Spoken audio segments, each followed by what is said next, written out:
Good evening and welcome to the Greenfield Public Schools Special School Committee meeting for Monday, March 17th, 2025. This meeting is being recorded by Greenfield Community Television. If any other persons present are doing the same, you must notify the chairperson at this time. Hearing none, Secretary Deneve, will you call the roll? Excuse me, could you please turn the video on for the community room?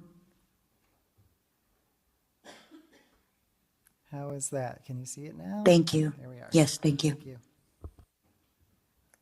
Okay. Member Childs? Here. Member Goodwin? Here. Secretary Deneve, I'm here. Chair Johnson Masad? Here. Mayor DeSorger? Here. Member Martini? Here. Vice Chair Sexton? Here. We are all present and accounted for and have a quorum. And it is 7 p.m. We will move on to public comment. Folks will have up to 3 minutes. Please share the town where you live, and then you'll have 3 minutes. Thank you.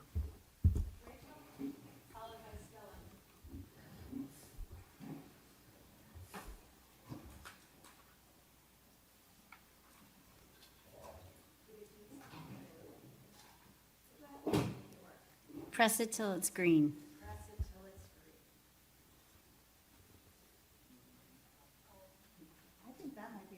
That's a bummer. Do you want mine, Rachel? I would love yours. Thank you. Nice to see ya.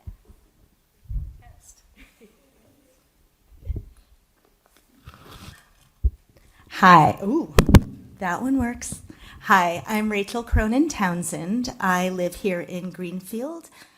I have been teaching here in Greenfield for 25 years. My children were born, raised in Greenfield, graduated from Greenfield High School, valedictorian and salutatorian, both of them. And I'm going to tell you right now that Greenfield is important to me, right? It's where I chose to come. It's where I chose to raise my family. It's where I chose to teach. And I've been here when we've had economic problems in the past. I personally, as a specialist here in Greenfield, have been pink slipped 5 times, right? That's a thing that has happened to me, and yet I'm still here. It is my hope and dream that whatever decisions get made today, in the next few weeks, in the next few months, that everyone remember that our students, the kids that we take and hold every day, are the most important people we have in Greenfield. And we need to keep their hope alive. We need to keep their cheer alive. And we need to make sure that when we are making hard choices, we are keeping the things that they love, or school will be terrible. Thank you.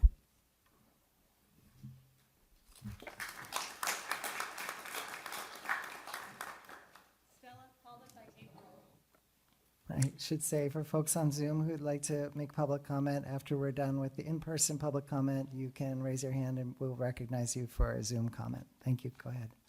Hello, I'm Stella Verlander and I live at 18 Pond Street. When I was 16, I came here to question the proposed budget and advocate for staff and resources that were under the chopping block to get cut. Now, as an adult and years later, I'm here again to advocate for the exact same thing. This will be my last year as a high school student and my last year at GHS. In my time at GHS, I like to think I've learned some things. One of these things is that life will always present you with choices. I understand that the task of evaluating the school budget is no easy feat, and there will always be people who are unhappy with the outcome. That's just how these things work. But there will always be a choice. There are decisions made that will objectively be better for the district and its students and its staff, and there are decisions that will be objectively worse for them.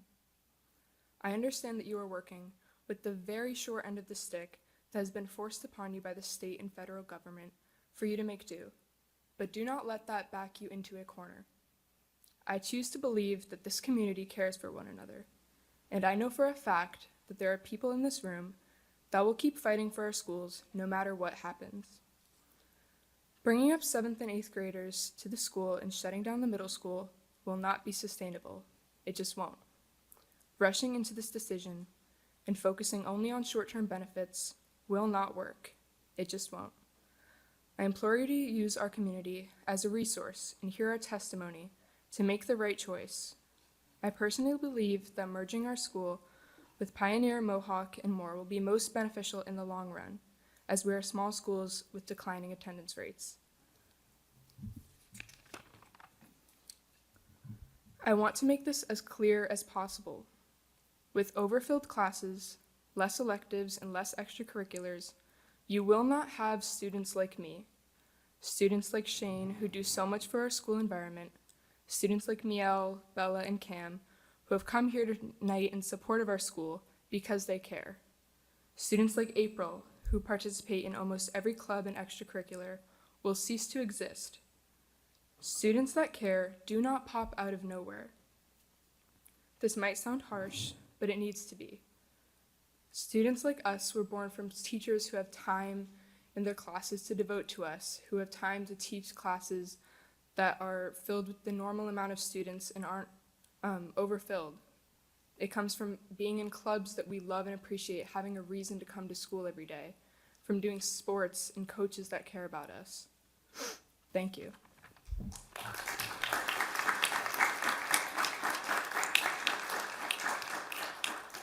April, followed by Tara. Good afternoon. My name is April Rooney Adams, and I am a junior at Greenfield High School.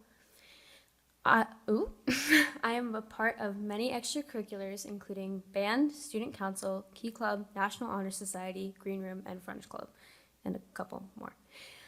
I have attended Greenfield schools since kindergarten and have seen our district flourish and shine, as well as through the hard times of 2020 and the pandemic.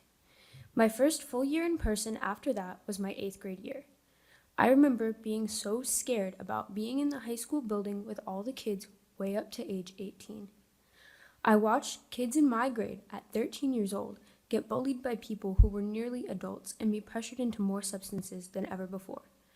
Being in extracurriculars like student council and band, which are combined for 8th through 12th, made me feel way more safe and connected at my school, but I know that that is not the case for everyone. Many of my classmates spent that year scared. 8th grade is not as separate from the rest of the school as adults who aren't in the building every day might think. Sure, they have their own lunch period and hallway, but really, do they? Plenty of 8th grade students travel completely across the building to get to their classes, including upstairs towards the science and English hallways. If there are too many 8th grade students for their own hallway, how are we going to fit 7th grade there too? We most likely won't, which results in 11 and 12-year-olds walking the hallways amongst people who could very well be 18. They are in such different phases in their lives that it becomes a problem. I know that many schools around us have a 7 through 12 program. However, their schools were designed for that model. Ours wasn't. An article from Mass Live on August 2nd, 2014, while our school was being built, when talking about it, states, the school is built for an enrollment of 585 students in grades 8 through 12. If you look at the floor plan of our school with the classrooms that we have, that much is clear. I understand the budget is a very hard thing to move around, especially considering the increase in health insurance taking up a large portion of the town's fund increase. I also know everyone in this room, including myself, is here for the betterment of the Greenfield students. However, I do not believe that moving the 7th grade to the high school building is the best decision that we can make regarding the organization of that budget and the future of our students. Thank you for your time.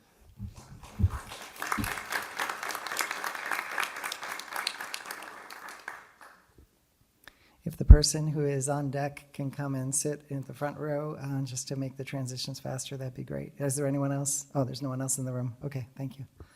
Good evening. My name is Tara Cloutier. Excuse me. I am a teacher at Greenfield High School. I am the vice president of the Teachers Union, and I am a taxpayer in Greenfield. I'm here to ask you to please support Superintendent Pat Node's budget and ask you to please not put the financial crisis of the town onto our children and onto our schools. Thank you.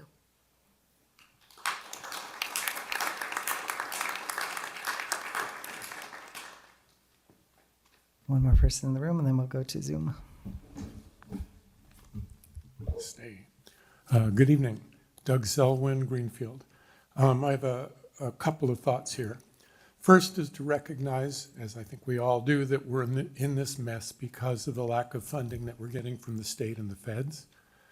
And that squeeze is putting the same problem on towns everywhere. And we all are approaching this as if we are alone. And I think we need to figure out how to work with the other towns, not only in the Pioneer Valley or the Connecticut Valley, but across the state. There are over 200 districts right now that are in hold harmless, that are being squeezed to death and going through this exercise. If we keep doing it alone, we're screwed. Secondly, I think we have to recognize, as we all do, which is why the room is full, that schools are the center and heart of a community. It's why people will move here or won't move here. It's why we say kids are our future and then don't pay for it. We have to figure out how to pay for it consistently and give them what they need. Third, trying to decide on the school budget without recognizing that it's part of the larger city budget is a pretty difficult challenge. I mean, we don't know where the money is, or how to work together as a city to figure out how to fund the schools and everything else. We're trying to do this sort of in isolation tonight, and that seems really difficult. So I hope we can figure out how we can talk together across the entire city and make good decisions that allow us to keep our schools fully funded. I don't think closing the middle school is the right answer. I don't know what the right answer is. But I do know that if we cut the school budget, we are selling ourselves and our kids short, and I hope we do everything we can to make a different choice. Thank you.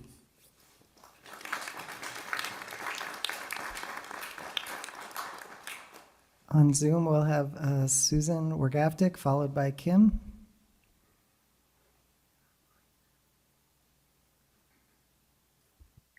Thank you for allowing me to speak tonight. I'm Susan Wergaftik. I live in Forest Avenue in Greenfield.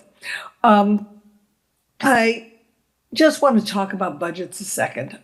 As someone who has managed a number of budgets, not quite this large, but almost this large, I know how difficult it is to cut budgets.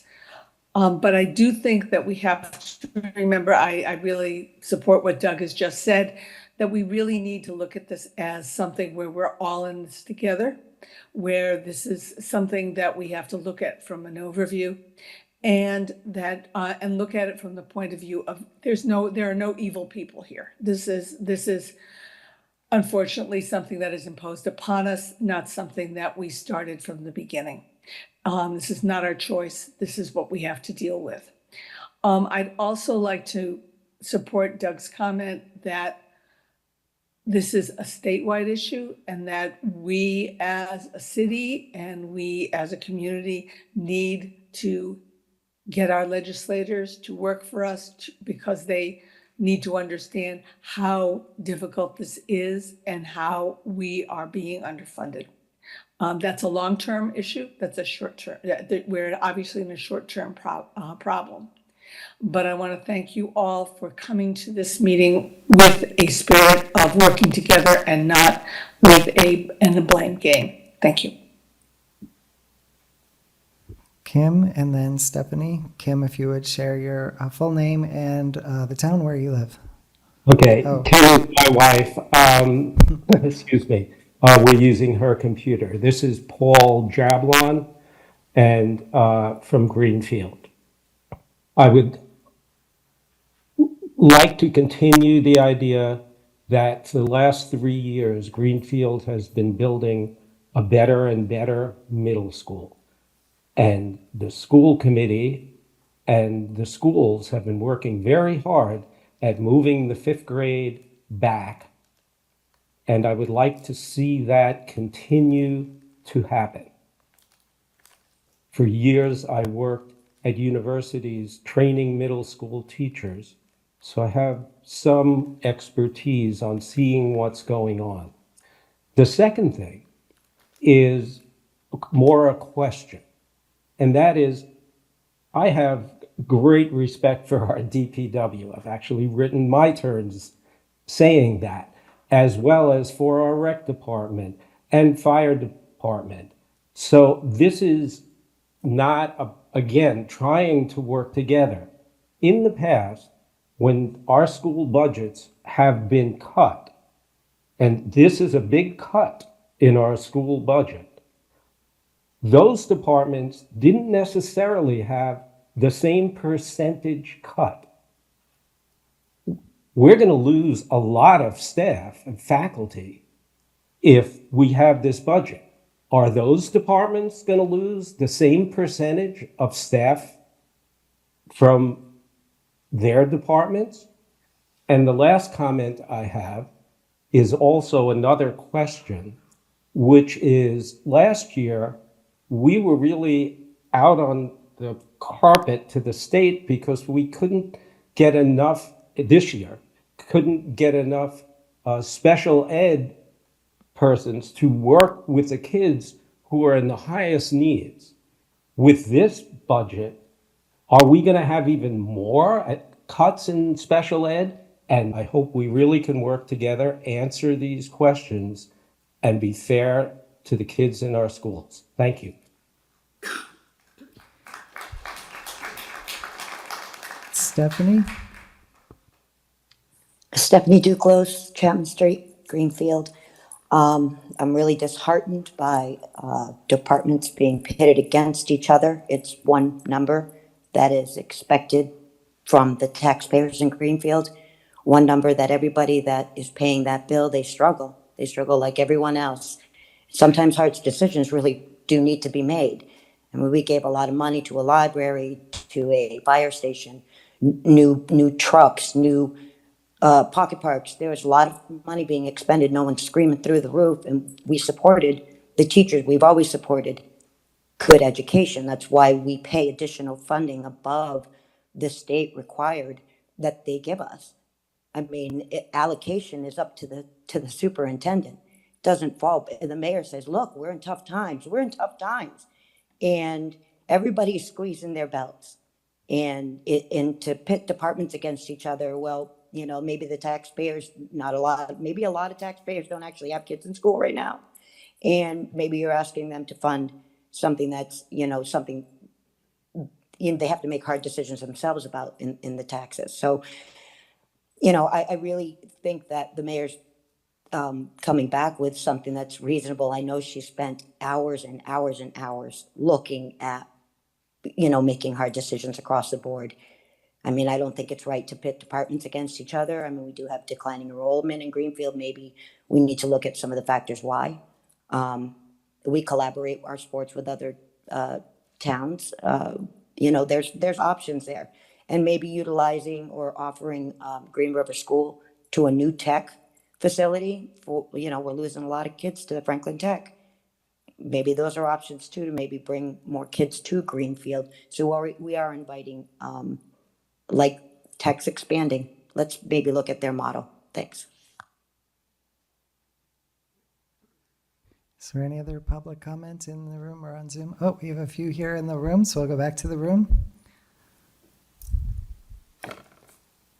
Please state your name and spell it if needed, and share the town where you live.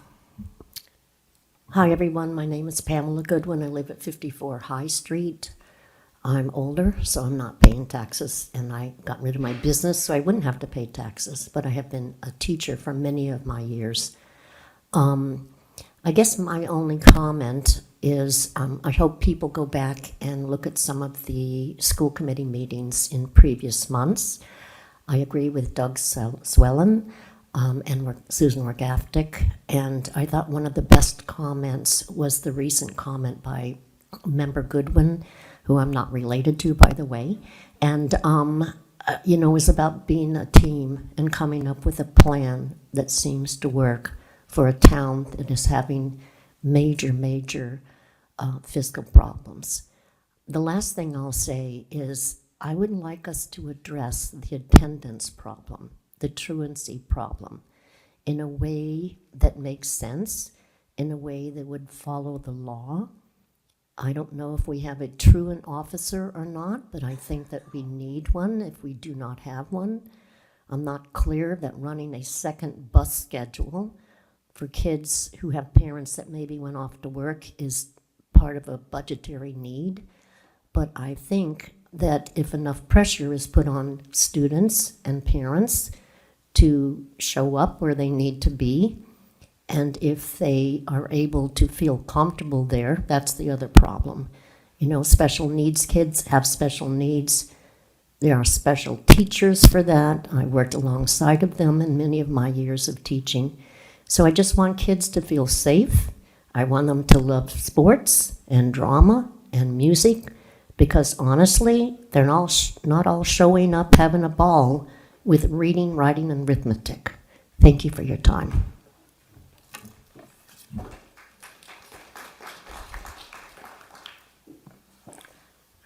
Anna McBain. Do you want the spelling? Okay. I live in Greenfield. I am a not graduate alum because I graduated from a different district, but all the way up through most of high school I went to Greenfield, and then now I work in Greenfield. And I was actually in the district when the original downsizing of Green River so that the middle school started housing fifth grade happened. And then I was part of the inaugural eighth grade academy. And what, our current students are saying is completely true, where having the eighth grade in the high school never should have happened. I know that that model works in so many other places, but in Greenfield, it just doesn't work. We're all terrified. Our eighth grade year is terror. You're scared that you're gonna excel and have to go out and be part of the older kids. So you purposefully don't place well. Like, it's not a good thing. What is wrong with you? But it's also a testament to Greenfield's creativity, because we were in a budget crisis at that point, those two times, and the people in charge, in your positions at that point, were able to come up with solutions so that us as kids, we were just like, well, this is weird, but everything's normal. We felt the change, but we didn't. So I just hope for today's kids that you guys can come up with a solution where, the students don't feel as much of a change. Thank you.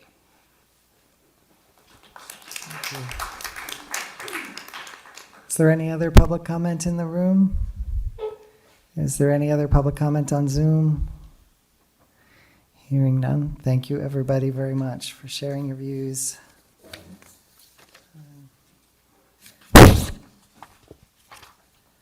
I'd like to hear a motion to move item 7, vote to approve Greenfield High School local history trip to Mashantucket Pequot Museum in Connecticut on March 27, 2025, to the next item. So moved. Is there a second? Second.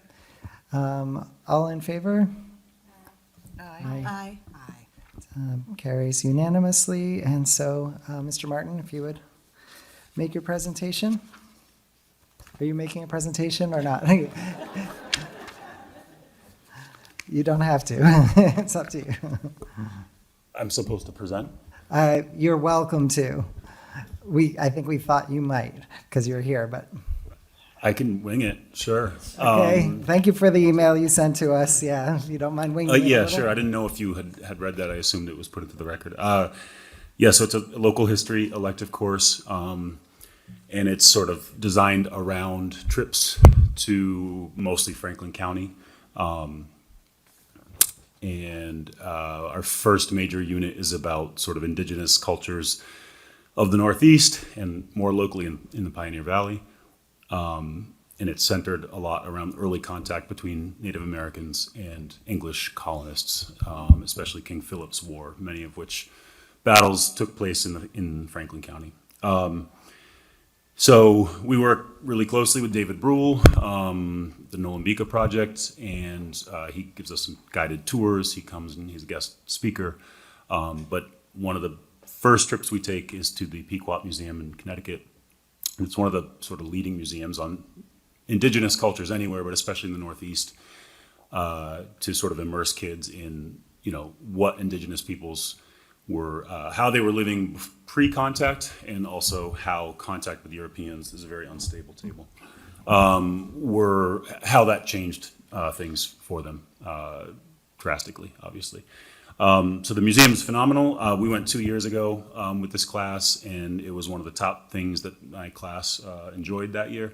We could not go last year because they were renovating the museum. So we're hoping to go again, Cam? Okay. One of the students is right back there. So yeah, it's 10 students, 2 adults because a nurse is required. And so it's a little mini bus, and we go and come back in the school day. Thank you. If you have any questions, I didn't know quite what you wanted to hear, but I think we'll move on to the motion, and if there's questions or discussion, I'm sure people would be happy to hear from you. But is there a motion to approve the field trip as presented? So moved. Motion from Member Deneve and a second from Member Goodwin. Any discussion? All in favor? Aye. Aye. Carries unanimously. Have a great trip. thank you both. Thanks for Oh. coming. All right.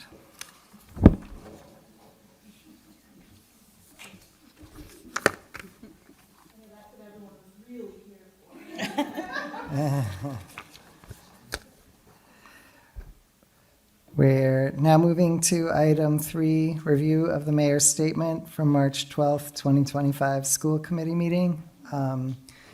As just so folks may know, the mayor made a statement and there was a discussion, but school committee members hadn't had an opportunity to view the statement in advance, and so have had a chance since then to gather information, ask questions. And so we wanted to provide the members an opportunity to discuss it again. I'd like to make a motion that we suspend the normal rules of order and adopt a round robin format where each member would have up to 3 minutes to speak. And I would also like, if the members of the school administration here have responses or information they can provide along the way, that they have the opportunity to do so. So could I hear a motion to make that change to our rules of order? So moved. A motion from Member Martini. Is there a second? Second. Second from Member Sexton. All in favor? Aye. Aye. Any opposed? Any abstentions? Yes. 3 minutes. Secretary Deneve, can you time the turns? And so I think we'll just go around the horseshoe, starting with Member Childs, going to the mayor. And you can pass if you would like, and it will come around to you again. So every member who wishes to speak will have an opportunity to. I'm going to pass. Okay, Member Goodwin? I'm going to go back in history. I mean, I look at data and I look at numbers. I was a math teacher, so I always go there. And I've lived in Greenfield for over 30 years, and there have been 2 really hard votes in Greenfield. One was Walmart, which caused family fights, and the second was voting for a $60 million high school. I remember that day walking up to vote to the old high school, and it was the first time I met Donna Woodcock. She was standing in front of that school, and she stopped every voter. And I'm going to tell you, $60 million for a high school was a lot of money, and we all knew it was going to raise our taxes. It was a painful vote. I heard people saying things like, that high school was good enough for me when I went to high school. There was a lot of debate all over this town. And when it passed, our taxes went up. We're still paying 1.3 or 1.4 million every single year on the high school. So one of the things I want to say is I am dismayed by the blame game. We have a new mayor, we have a new superintendent. This town has been out of control with spending. A new library, a new fire department, a new this, a new parking garage, the darn over. Like, we just borrow money and think nobody wants it back. A $60 million high school. We talk about build this. Well, business needs to come here because the taxpayers cannot afford what is going on. People are choosing to leave town. Our declining enrollment, our underperforming schools, those are facts. The number of children currently at the high school, by removing the 8th grade, you would be down to 300. It breaks my heart to hear kids say they lived in terror in 8th grade. That just makes me sick. There may be another way to look at reconfiguring schools. I think the mayor was being very creative, and it was a great solution that she gave because it meant not cutting teachers and staff.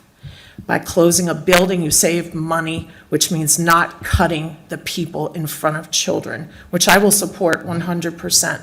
Teachers and paras in front of children is what needs to be the priority of this budget. We're not alone. I looked at all of Franklin County. You know, there are some districts with 500 children in a school district, and they're asking for millions of dollars. It doesn't make sense. Greenfield needs to go to the table with redistricting. It doesn't seem to want to.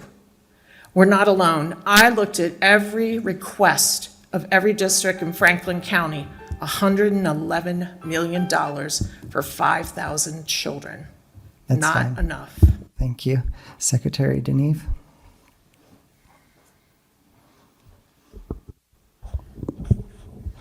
I didn't realize it was going to be statement night, so I'll just speak some of my ideas.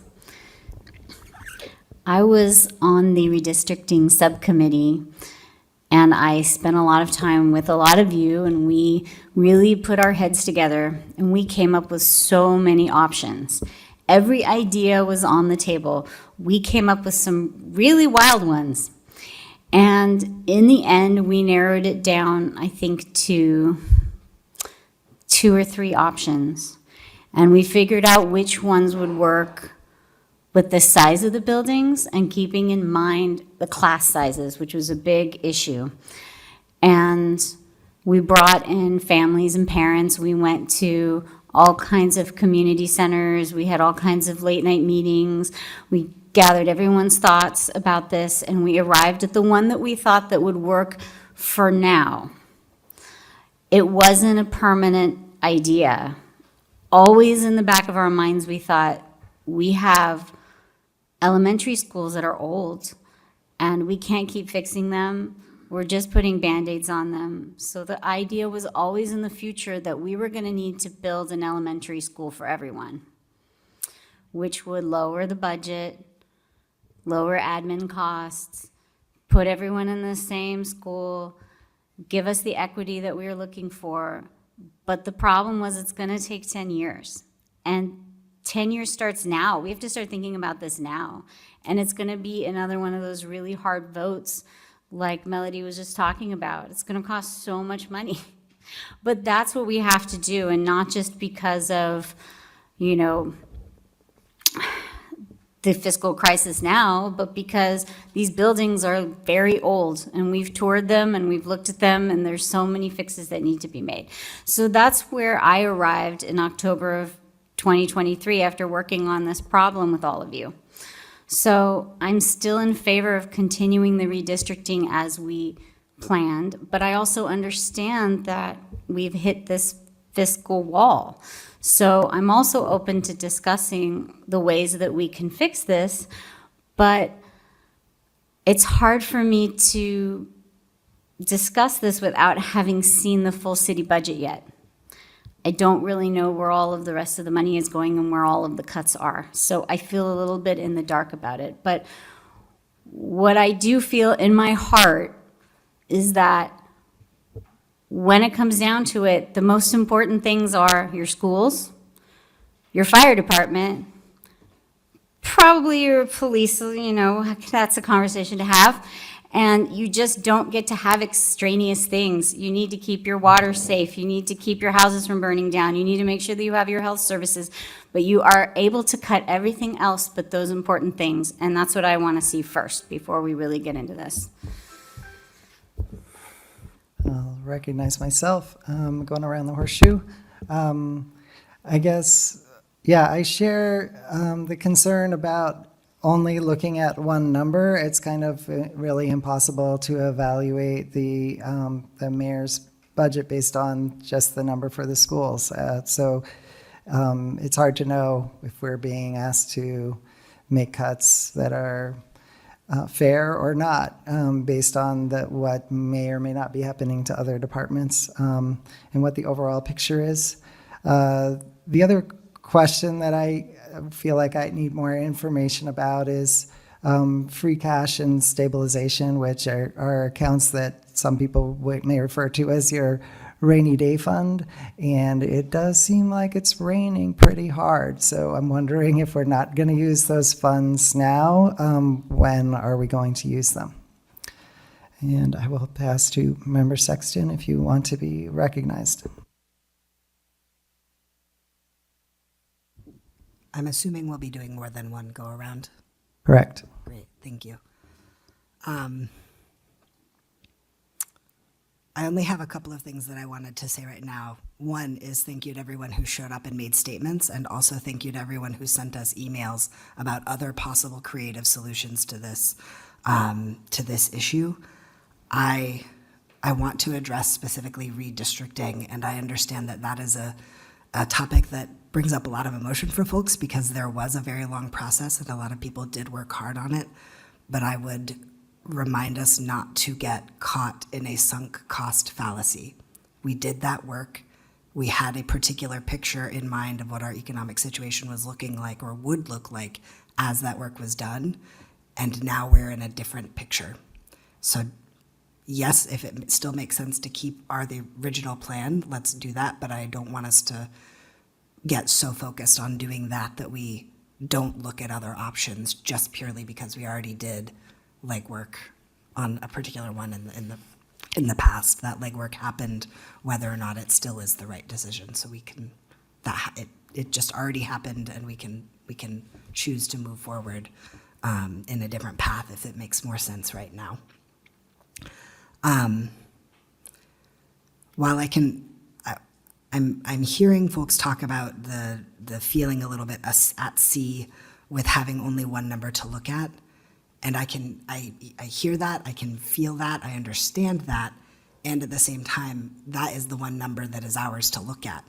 Comparing to other departments is the job of the city council, and if we need to lobby them, we can, but it is not our job necessarily to say what is fair. It is our job to advocate for our students and to get what we need, and to advocate very strongly for that, but it is ultimately not our job to say the Department of Public Works doesn't deserve the money they're getting, or the fire department doesn't deserve the money that they're getting. We can't operate in that regard because that's not our function right now. I don't have a brilliant plan or solution to offer you, but I'm hoping that we can work one out together. I would like a little bit more clarity about whether or not we are tonight making a binding decision about how to move forward, or if this is continued discussion for a vote that will occur at a future time. I know we have a vote sort of on redistricting, but I just need to, I'm just in the interest of not making hasty decisions, I just want to understand, what is the level of permanence of the decisions that we're making tonight? Do we feel like we absolutely need to make these votes tonight? And with that. I'll pass.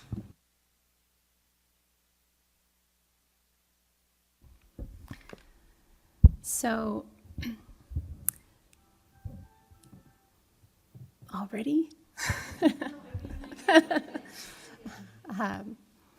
I agree, it's very difficult to make judgments in a murky situation where the mayor is bringing this to us prior to putting out her budget book for FY26. But there is actually more than one number available out there if you go looking. So in the mayor's remarks last week, she said that the city budget can increase only 2.5%, and that is about the same as $1.5 million every year, which is not exactly the way I see it, because in 5 out of the last 7 years, the city budget has increased by considerably more than that.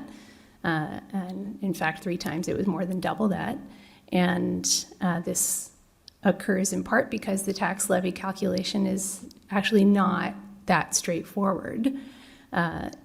It begins with the previous fiscal year's maximum allowable tax levy plus 2.5%, yes, but then any new growth is added. So far as I can tell, Greenfield's average new growth for the last 3 years has been $450,615. And lastly, any excluded debt is added. And Greenfield has run about $1.5 million in excluded debt service for the past several years. So adding these together, that it looks to me as if the new levy limit for FY26 would be $46,324,201. And then in addition to the levy, we need to add revenues. So Greenfield's cherry sheet estimates for FY26 show that our receipts are projected to go up $198,481. And I would note that of this amount, $140,806 is in new additional Chapter 70 aid for schools, and $12,612 is from an increase in receiving tuition for school choice. Other city revenues have been mostly consistent in the last few years' budget books. So if we used the same number for those as last year, it looks to me as if we would have estimated revenues of $28,427,076, which would bring a total of levy plus revenues to $74,803,869. Sorry for all the numbers. And then once other available funds are added, meaning what the city chooses to use from stabilization and free cash, then we have a total from which expenses would be deducted. I would note that at the beginning of this fiscal year, there was a combined almost $9 million in those accounts, of which the mayor plans to use a bit over $800,000. And I think I heard her say last week that she doesn't intend to use any of those funds this year. Mayor? Thank you, Kate. I love those numbers. Thank you for that analysis of that. So I'm going to respond to a couple of things. I didn't know we were going to do little statements. So I liked what somebody said, that we are all in this together. I didn't choose to have us be here. I didn't choose to have the health insurance costs go up. And I don't want this to be an adversarial something. I think that someone had a very good point about one number. You know, you've got, like, I gave this number in order for people to have time, because we had other meetings. That's what we've done in the past. You give the number about this time so that a school committee has time to make decisions. That's what happened last year. And so it was all following along at the same time. I have not completed my budget, and I will be up very late every night finishing this. I've gone through one time, and I'm glad to hear that everybody's thinking about what's happening in every other department. That's what I've been doing last year and this year, and we'll continue to do that. Educating our children is one of the most important things that we could ever do. But they have to have clean water. And so it's all part of one big picture. As I said at last month's I mean, whatever was the last meeting we had a few days ago, it seems like a year.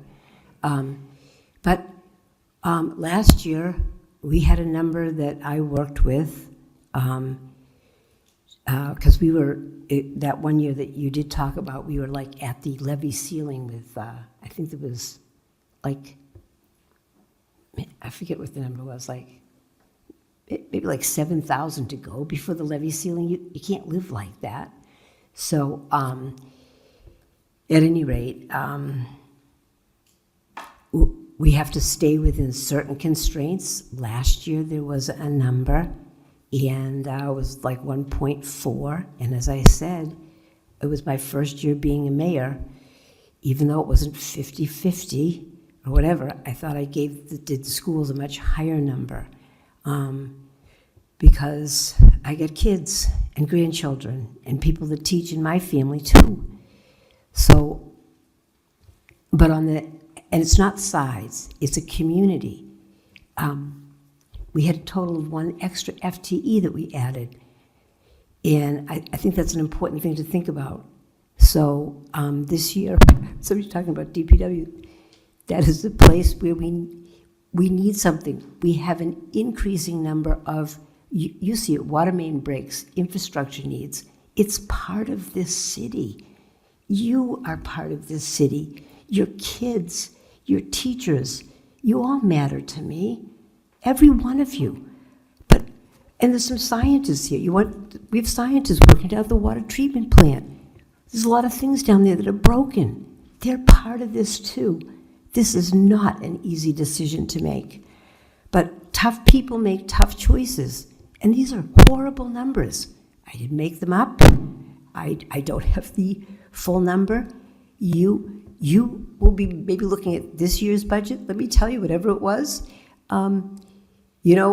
the other side did a lot worse last year. I don't know what the numbers are going to be, but I've made enormous cuts. I'm calling people back, writing them. That was my first thing this morning. I said, I'm going to go down on this one because I know we're not making it. And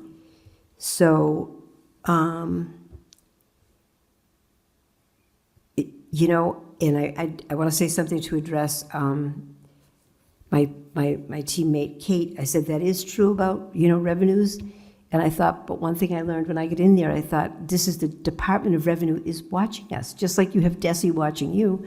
We have the Department of Revenue watching us, and you have to average whatever that is. You just can't put in, like, if we have a really good year on the meals tax, which I think is going to be really good this year. We have Starbucks, whether or not you like Starbucks. We have this coming, and I won't speak to one restaurant or another or anything. They're all good. But, those revenues will be a good thing. But I can't spend more than I have. When I was a young mother, can I just finish this one sentence? Yes.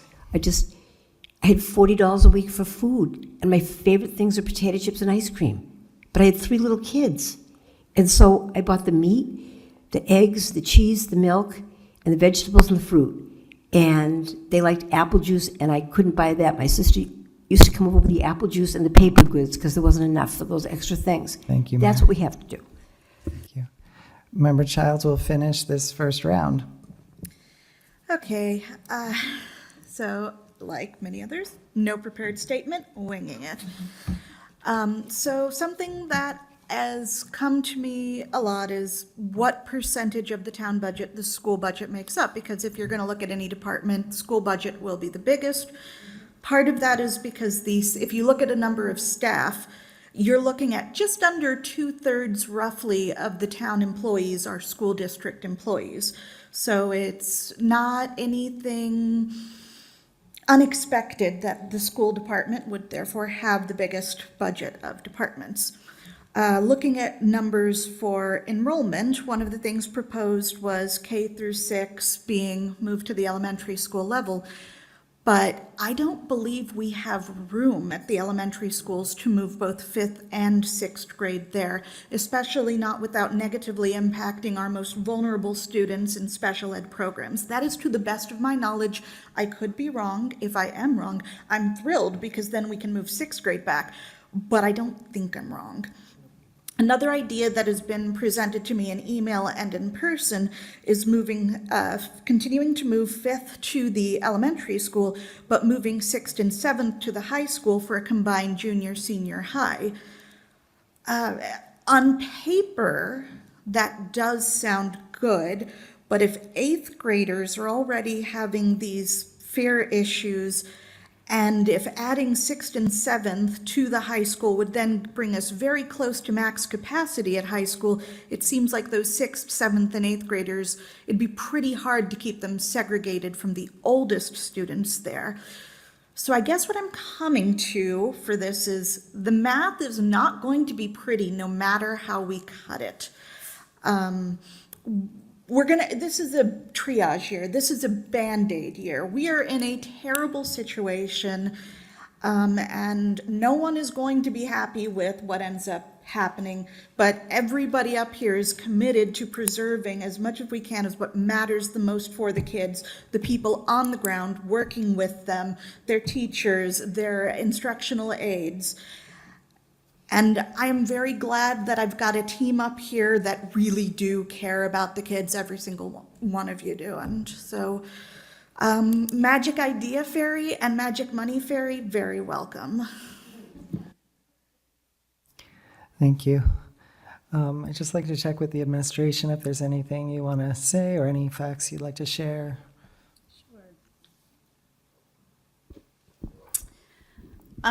I just have a few comments just based upon a few things that were said at last week's meeting, but suggesting to close the Greenfield Middle School and make elementary K through 6 and the high school 7 to 12 to close the budget gap. And there's this suggestion that all programming and services, including all teachers and instructional positions, will stay the same. I'm here to say, unfortunately, that is not realistic. In order to reduce a budget by $1.9 million, cuts to programming, services, and personnel will have to be made. We have been working on redistricting for the past 2.5 years, and I've been a part of that work. And on December 13th, 2023, the school committee voted in favor of moving to option 2B. When I took over on July 1st, that is what I have been building the work around, moving forward for 2025 to have redistricting take place. We met with students and we scheduled them early this year so we would know staffing needs. We've met with families so they could make decisions about their children's future. We've met with the bus company. We've met with teachers and union leadership so they would know the impact of all of these moves. And based on a $1.9 million reduction to the school committee budget, it feels like all of that work done in the past 2.5 years is being summarily dismissed. I am not sharing this information as a reason why we could not consider altering our course. I am sharing it, though, so that people have an understanding of the amount of time, energy, and resources that have gone into this planning for 2.5 years.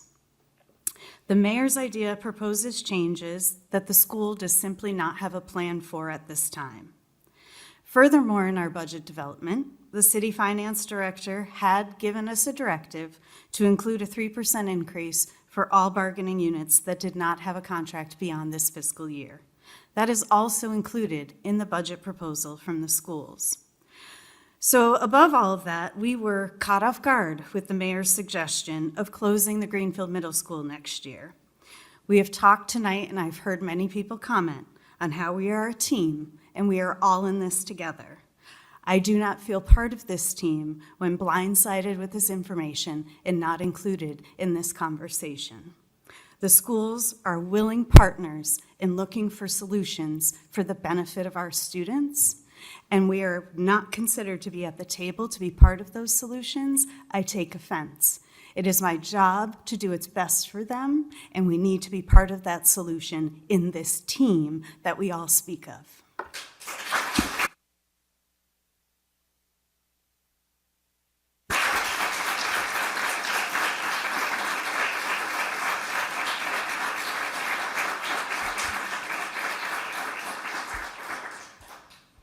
Any other comments from the administration?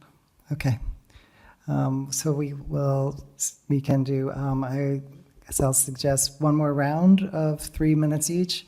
I would respectfully ask that school committee members try to stay focused on the facts and the issues and the problems we're solving. I think we all understand that we're in a difficult situation and having to make tough choices tonight. I hope that everyone feels heard about that. I certainly have heard that from the mayor and from many others tonight. So with that, Member Goodwin, or we'll start with Member Goodwin. Would you like to make an additional comment?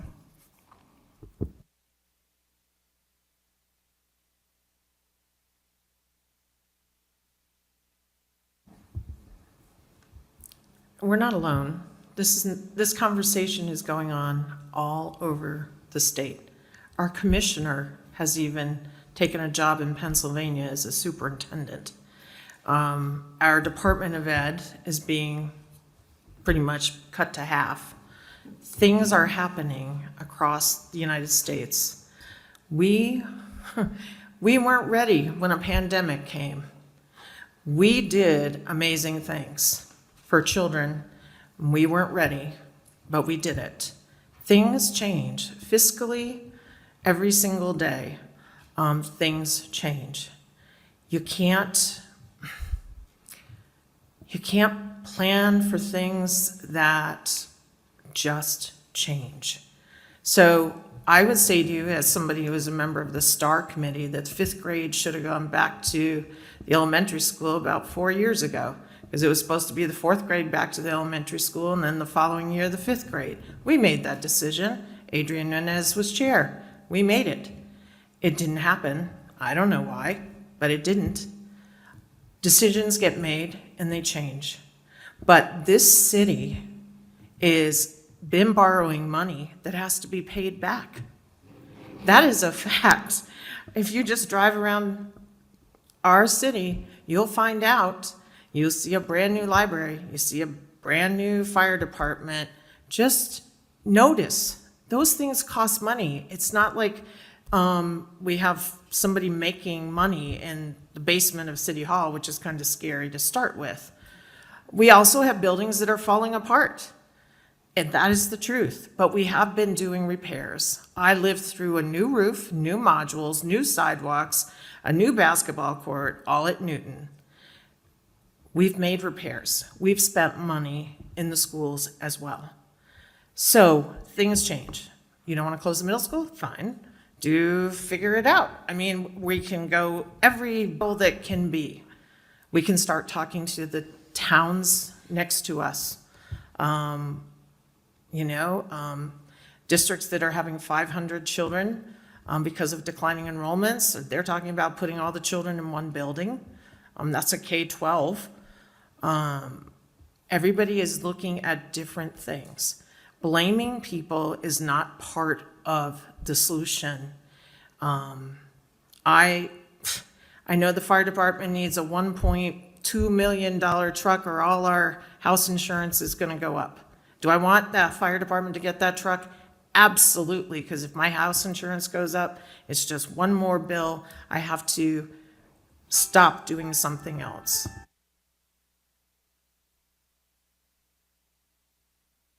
Member Denis, would you like to speak?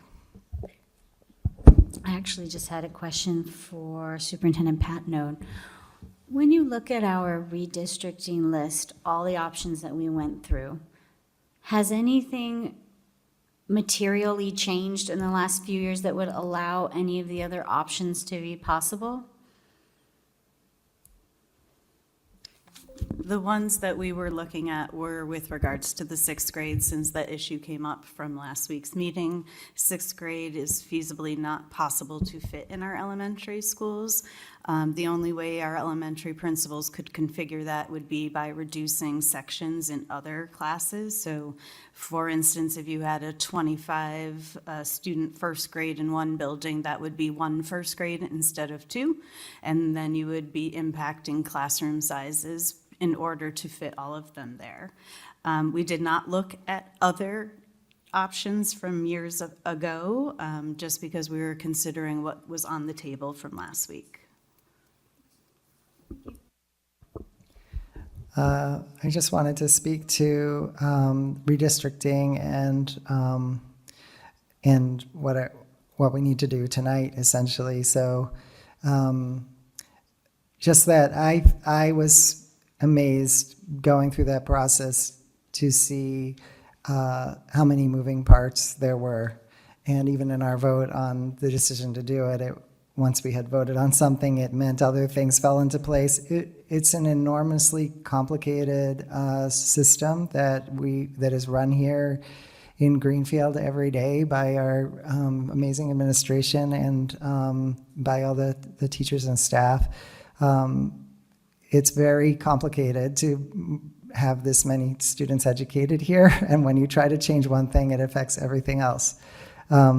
So tonight we do have to make a decision on that because there's just simply no way to be ready for September unless we make a decision basically tonight about what's going to happen. And that I think speaks to, the amount of planning that went in and the meetings that we had, the input we took from many, many different parts of the community, traveling to different parts of the town to make sure that different constituencies in Greenfield could be represented. It was a huge effort and a huge project, and so it's not something where you can unfortunately have an idea on your own and come in and have that work in time for September. That's just not, that's kind of not, it's a much more complicated system and it's much more involved than just having an idea and throwing it out there, I guess, is what I wanted to say. Not that people didn't give thought to their ideas before they shared them, but certainly would be great to hear those ideas as part of the redistricting process or earlier in the process than on the eve of the budget for the year in question. So I think that's all I wanted to say. Vice Chair Sexton.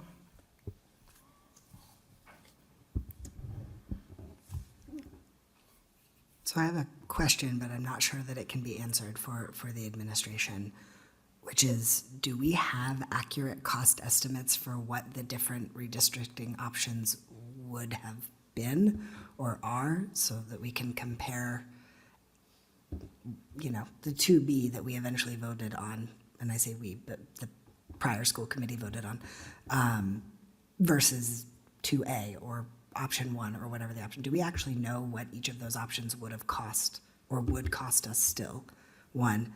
2, does that even matter? Because it doesn't really matter where the students are located within our city. We still have to educate them no matter what building they're in. And so we still need the staff to do so. Does that follow? So it seems like redistricting kind of as planned, since that's the thing that we've already put in motion and parents have already been communicated with, and to my knowledge, staff has been communicated with as well, has been part of that plan, seems like the best option if we're still going to need to hire them anyway and have them on. I'm not sure what cost savings there is to be had reconfiguring in other directions if they're going to be the same number of students, whether they're in,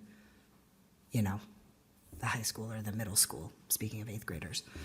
I had another point or question. Where did it go? It lives somewhere, sure. Please, Superintendent, Sure. go ahead. So as previously discussed, we have been building this budget and planning this school year based upon option 2B. There were other options presented in the redistricting years, as you know. One was make a K-1 school, make a 2-3 school, make a 4-5 school. Those have not been analyzed by the school department because it was not the vote with which we were directed to go.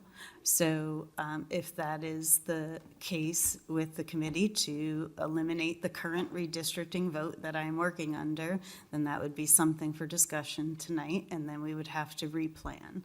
I do want to echo, though, time is of the essence because parents and families want to know what their children are doing.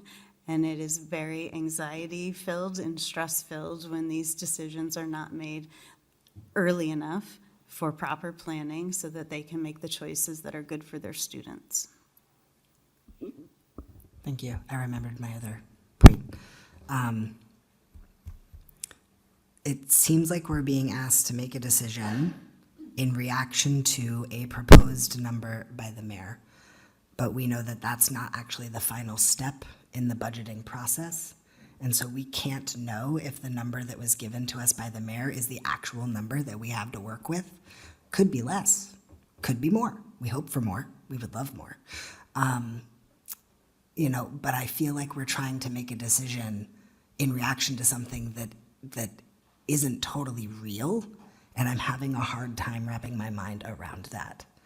And I don't want to be put in a position of reacting in that way in fear or shock or, and like, oh no, we need to do this immediately. And I get the haste of wanting to communicate with our community, and we can still communicate with our community, with our parents and with our staff.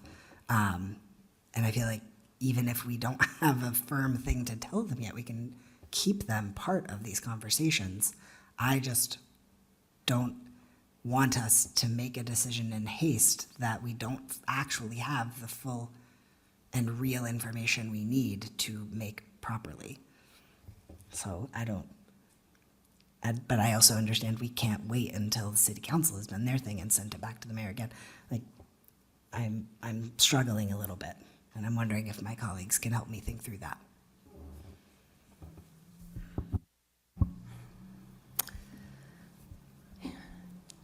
Having gone through the additional levy and revenues that I reviewed before, I want to also point out that the city is expected to see a reduction in specifically sending tuition assessments in FY26. The cherry sheet estimates include an overall reduction of sending tuition assessments of $602,000.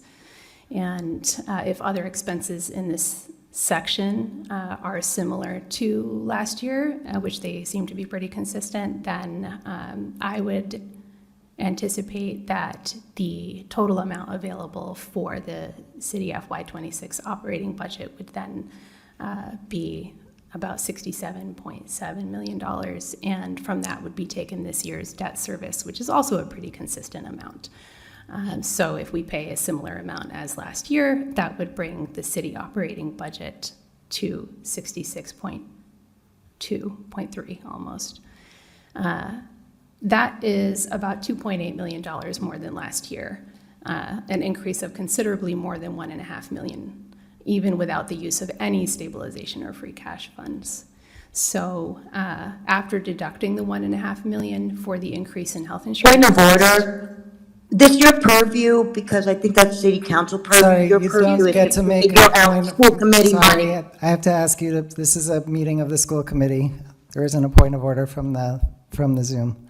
Go ahead, Member Martini. Thank you. After deducting the $1.5 million for the increase in health insurance cost that the mayor has told us about, I am thinking that should leave about $1.3 million to cover the rest of the city's operating budget. Now, I realize that's considerably less than the 1.8 requested by the school department.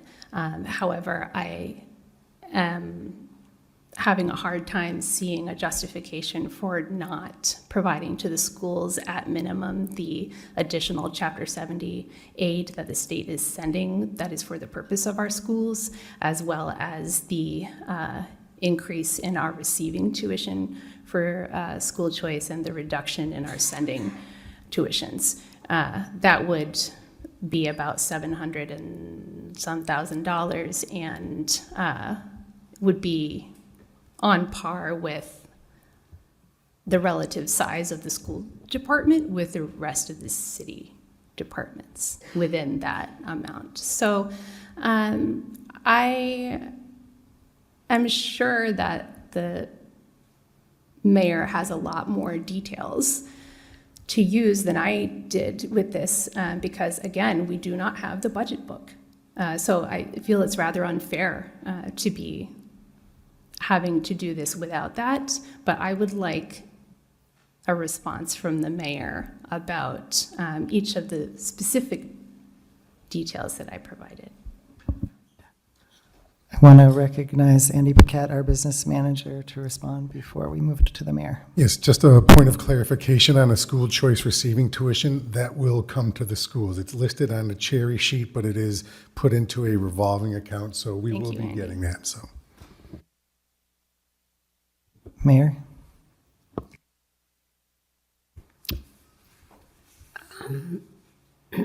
I'm not going to go line by line because I don't even have my computer up. But, so there's people that made some very valid points about they hated to make a decision right now.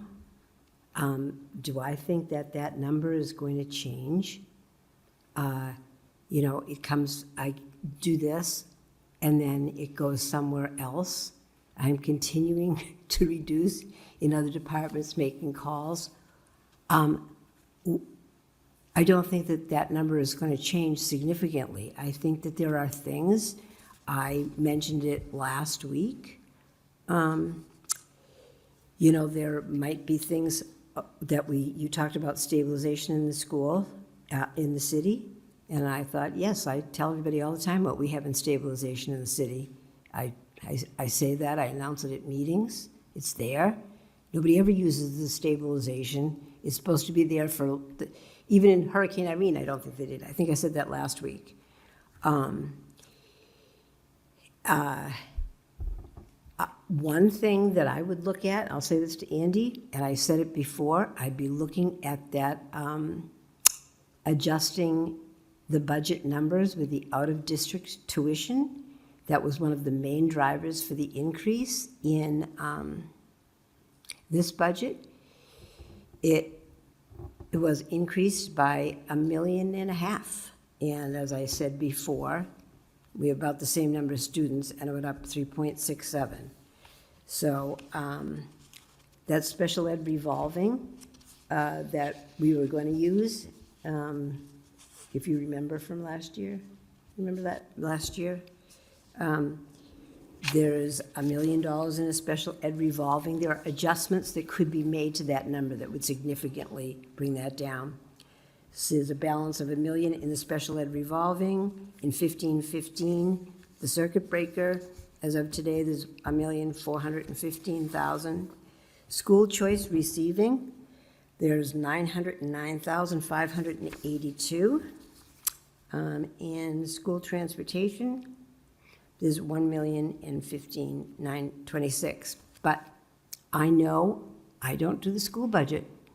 That's what I know. I don't. But I review the numbers all of the time.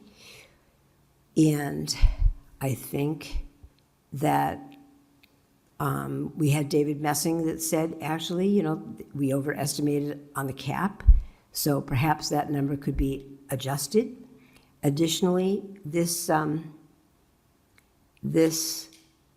body voted to appropriate last year in the out-of-district tuition line. We voted to appropriate, I think it was $483,000.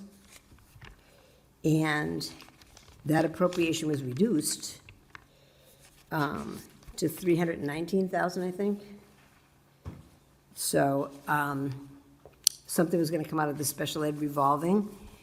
I think that and it didn't. We haven't used special ed revolving in 3 years. Although I heard in a meeting on May 1st that we've been using $300,000, that's just not so. I have a printout of it here, which I could share. But last year, when there was a reduction of, getting out my magnifying glass, sorry. This print was small. We didn't know how to get it on a paper, so I thought I'd bring that. And this is the smaller of my magnifying glasses. But that when there was a reduction last year of $400,000, we were going to take $169,000 out of the special ed revolving and put it towards that out-of-district tuition line. That didn't happen. What happened without any of us knowing was that the Out-of-district tuition line went down to $319,000. There are things that you can adjust. That's what I would do. That is definitely what I would do. But aside from that, so I think there's a huge savings there. Aside from that, I know everybody, I could, I hear the flavors in the room. I hear the flavors and the feelings. I don't miss that. I'm going to finish my sentence, if I may. If you don't want me to, I'll be silent. I've been raising my little hand as much as I could to talk about what I could see on the wall. I raised my hand so much, I'm no longer on the redistricting committee, just so you know. And that's true. It's in the July 10th meeting. I had to get up in public comment to speak about these things. I'm announcing it. I spoke at the budget meeting. Can we afford this? I am not a prophet of doomus and gloomus. I'm trying to make this work. And I've spoken to another town. We needed to have these conversations, and we're here today. And I don't want to be here any more than any of you do, but it's time. When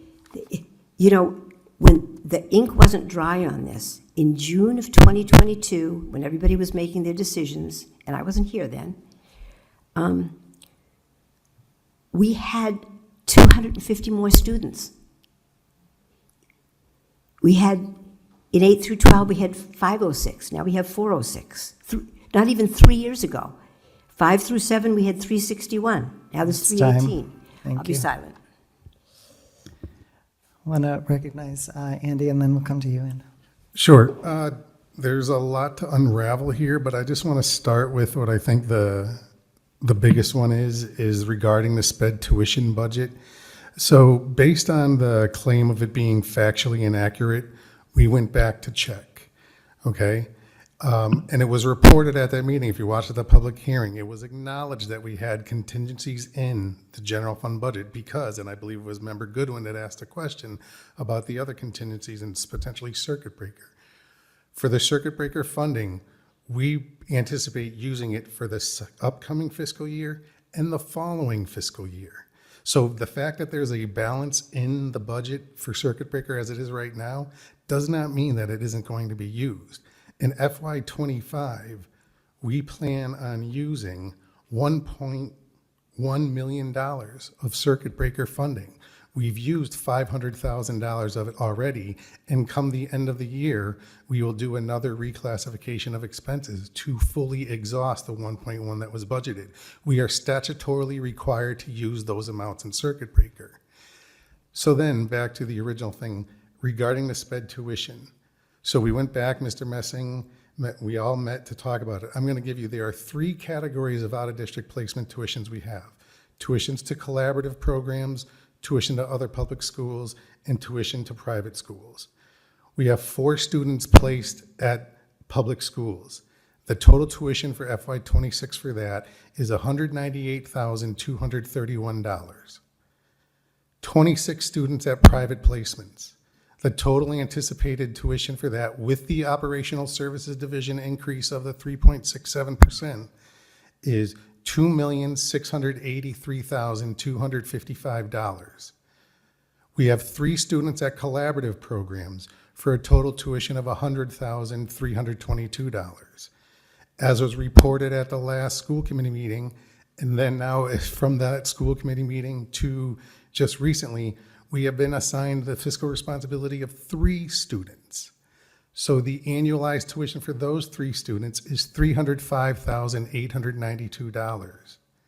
The total amount of those 3 and the 4th with the 3 newest fiscally assigned students is $3,287,700.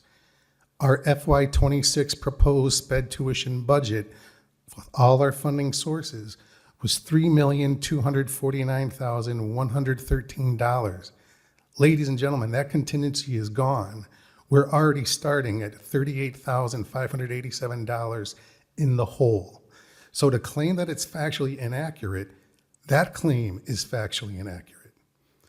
On to the other funding sources. As has been the practice in the district,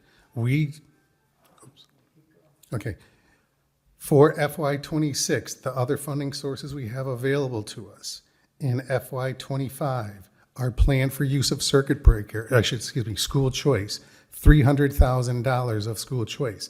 It hasn't been charged yet. Every month I report to the school committee that the practice in this district has been, even when I haven't been here, is we charge everything to the local budget first. And then so that we're not doing journal entries back and forth with the city finance department, come the end of the year, we will do one final reclassification of expenses from the local budget to the respective revolving accounts. Just because there's nothing charged there as of right now that the mayor is reporting on, doesn't mean that it's not going to be used. And yes, if we are lucky enough to have some wiggle room for whatever the reason may be, we are going to do what is fiscally responsible for the students in this community to make sure that we have funds available to address anticipated needs, unanticipated needs. That's good budget practice, which is what it is that we're doing. So $300,000 for planned for school choice in FY25. FY26 budget was built on using $663,000 of school choice. 1.1 million of, 1.2 million of circuit breaker in FY25, 1.1 million in FY26.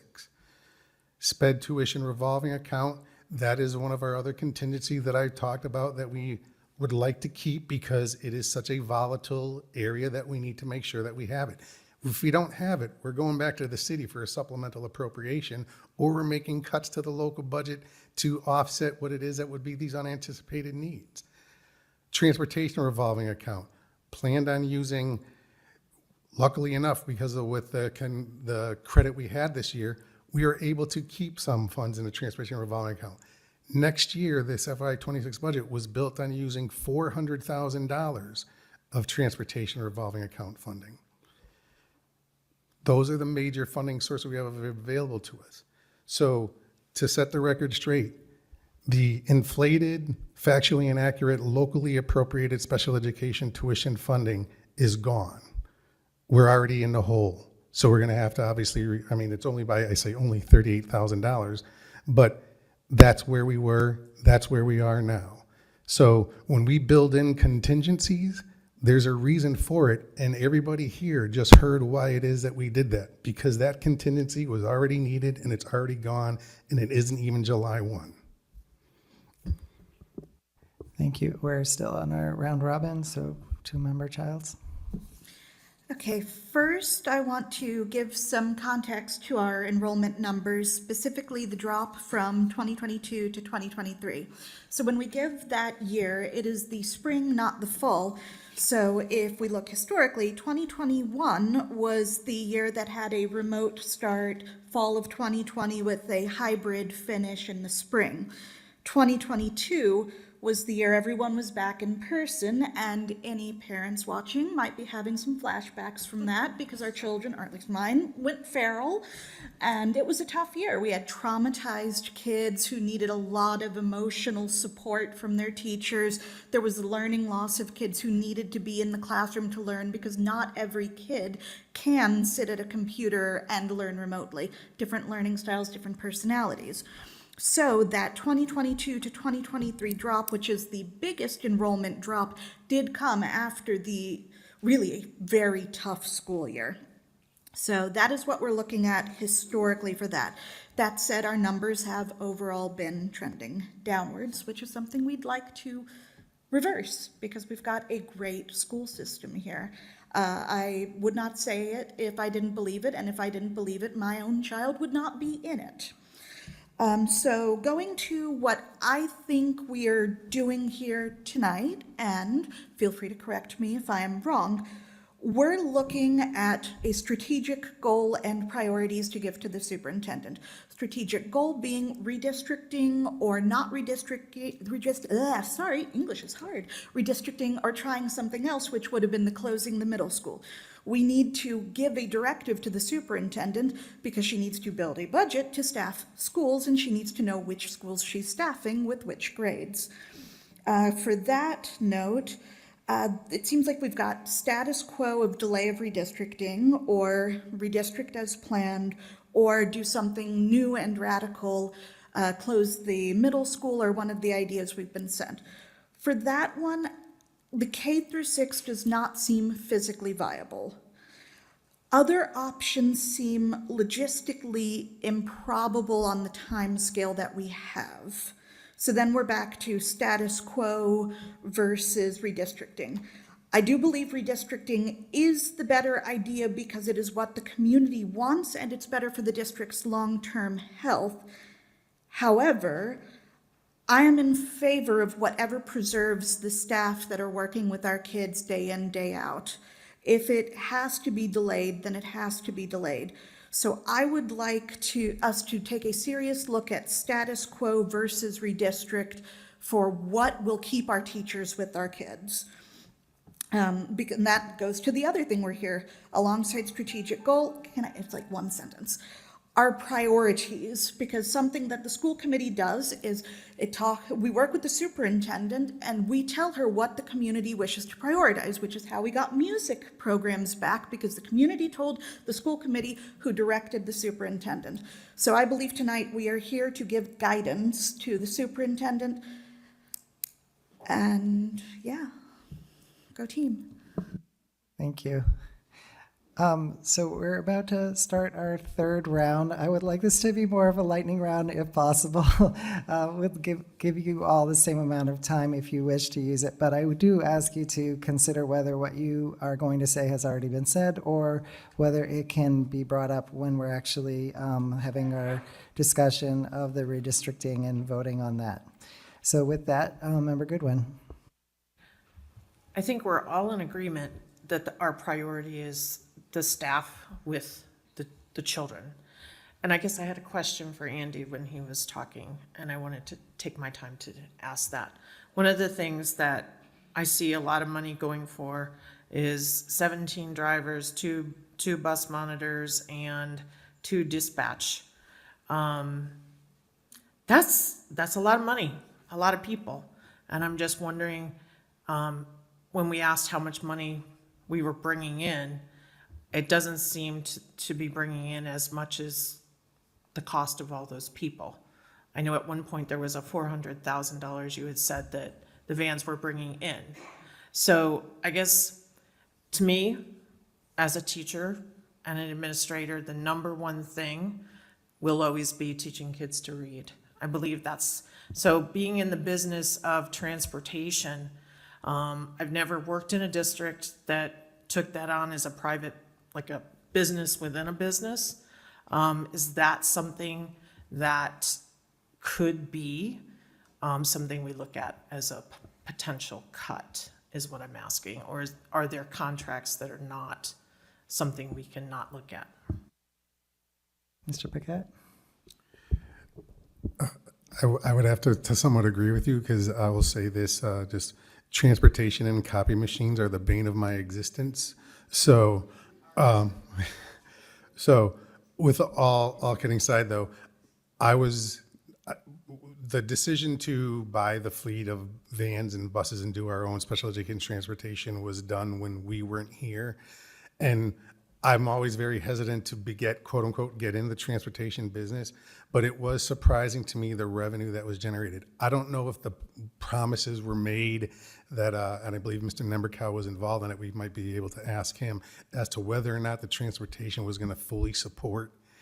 It's like become a net zero expense budget. Yeah, so I don't know if that was the case. I would be surprised if it was, because very rarely would it be something like that. However, I do have some data to share as far as the overall transportation costs. The Department of Education has a tool that they call, which is the District Analysis Research Tool, the DART, if you might have seen it, where it does a statistical comparison of all sorts of data.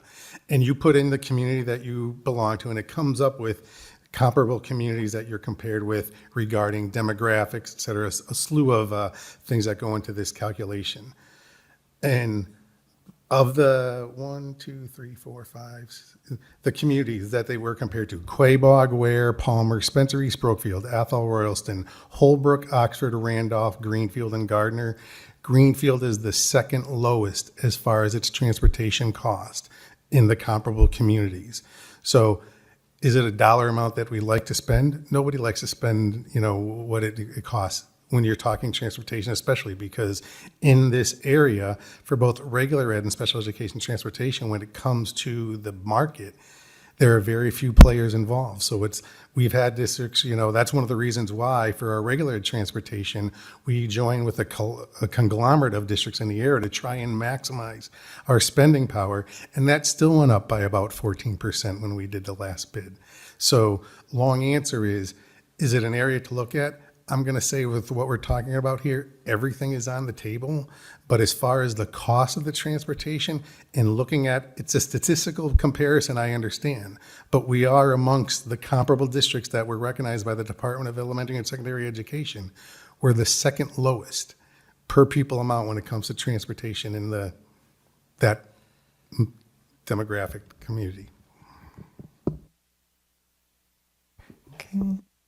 Or Denise?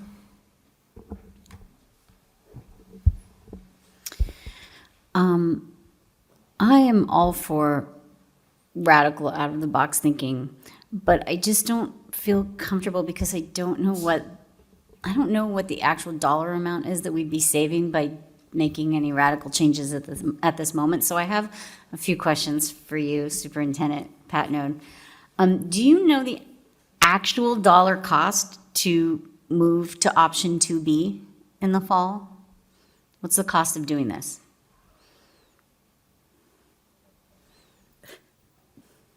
$1.889 million increase, the budget that was proposed, that includes the staff. We have been looking in knowledge of this cut, what it would look like and what cuts would have to be made with regards to redistricting versus what cuts would have to be made with regards to the district staying status quo for next year.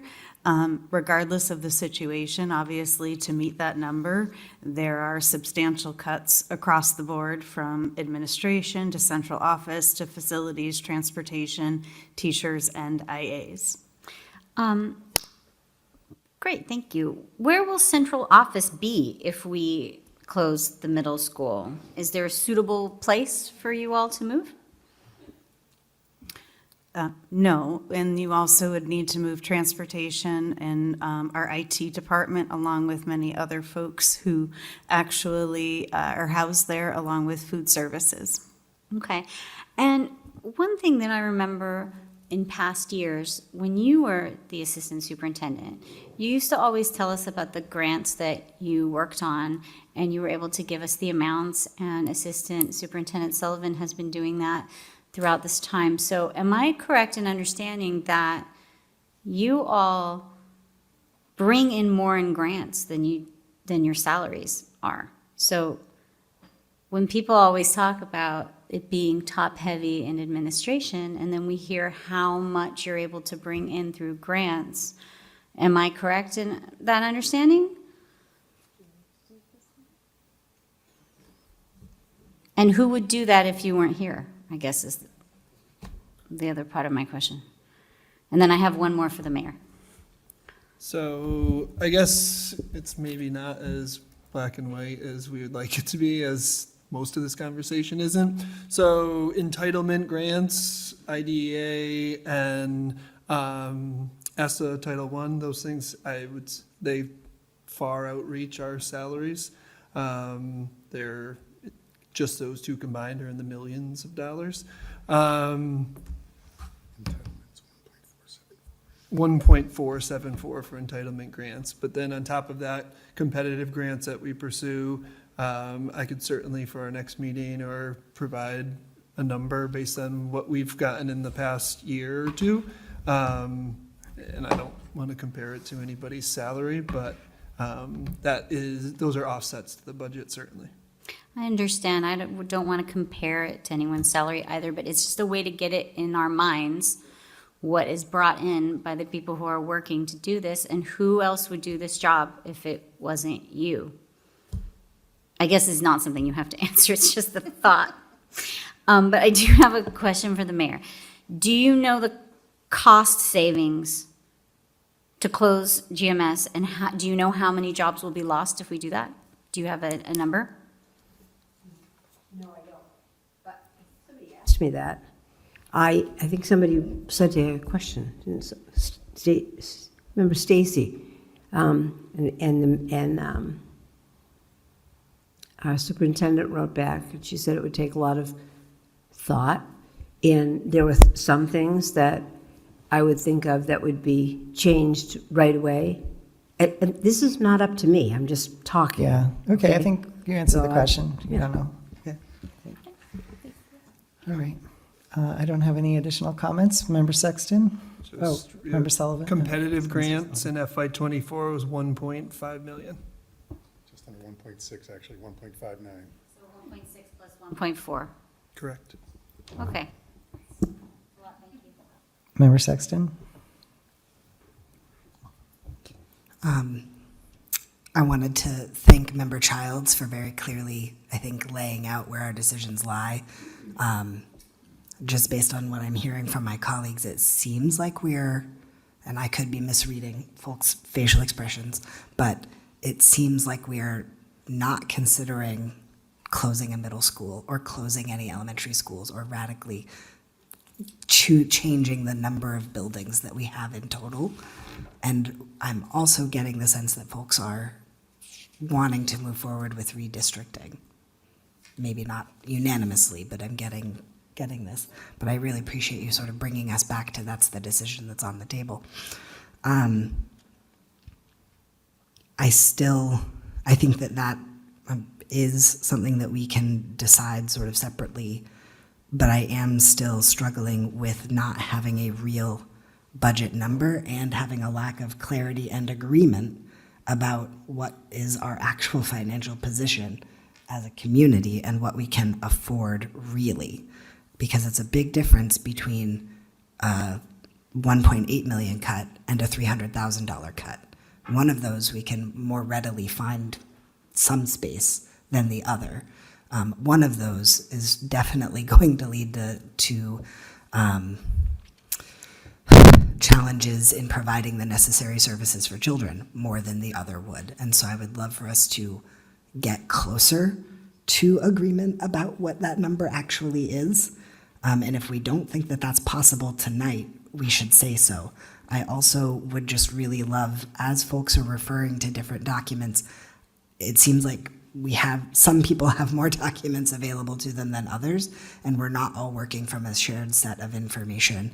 So I would really appreciate, as members are gathering intel, if that could be shared, if we could put that in a shared Google Drive or something, so that when we are talking to each other, we are working from the same set of facts.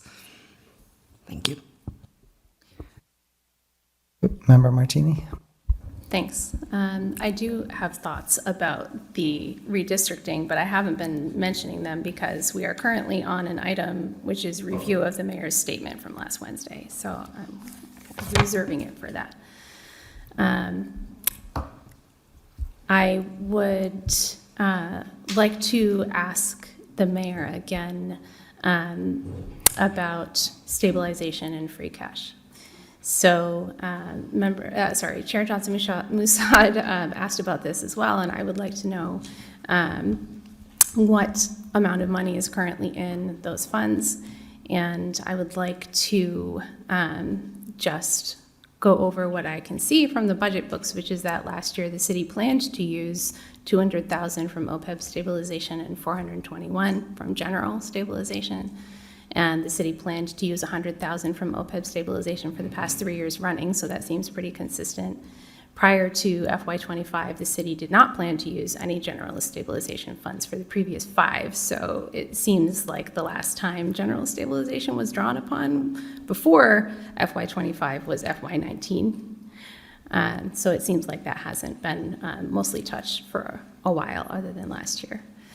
And I have similar questions in regards to free cash.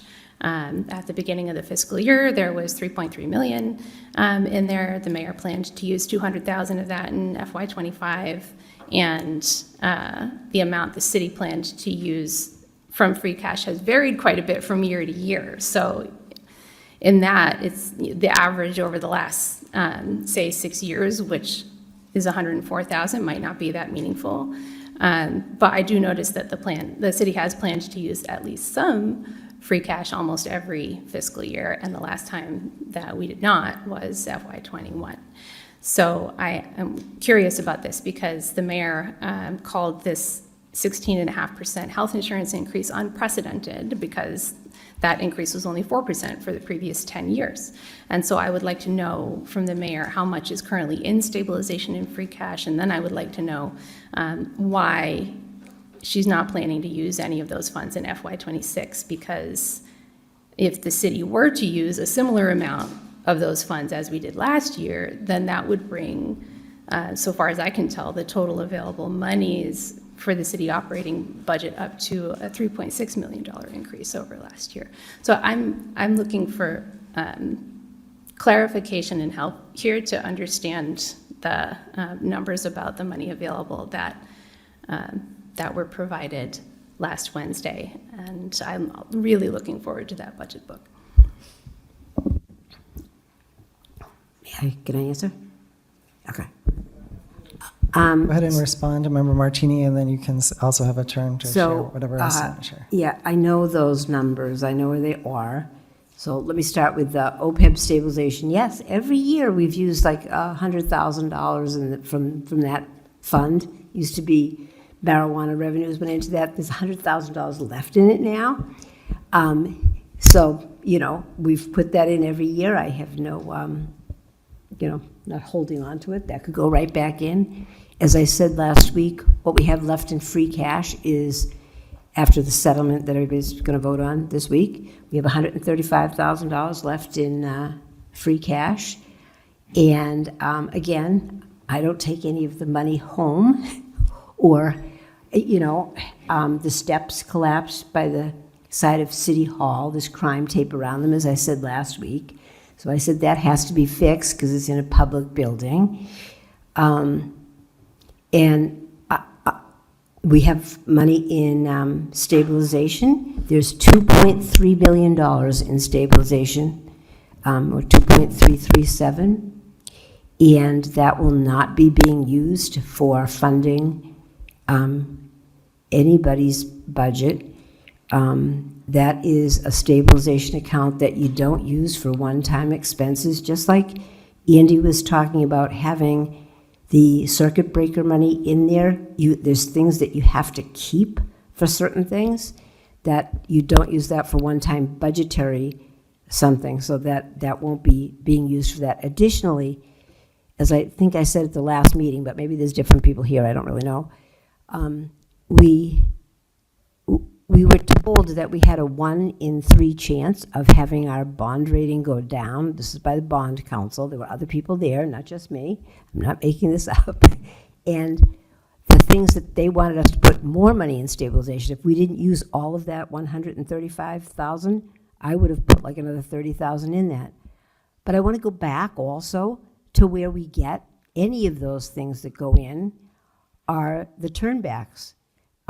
As I said, we put money in contract stabilization. I want all of our teachers to get a raise. I'm actually going through line items right now, and I found a couple of places where we could reserve something for next year. And that money that goes in to, that when there's turnbacks at the end of the year, every department that doesn't spend their whole budget, it comes back in, and then we allot it to things with City Council's judgment.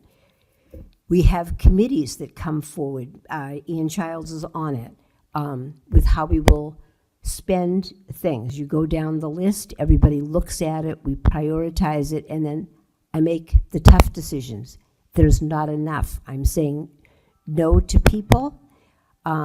It is the safety, mostly the safety things, or a truck that, if there's a hole and you can see through to the ground on that truck, they're probably getting another one.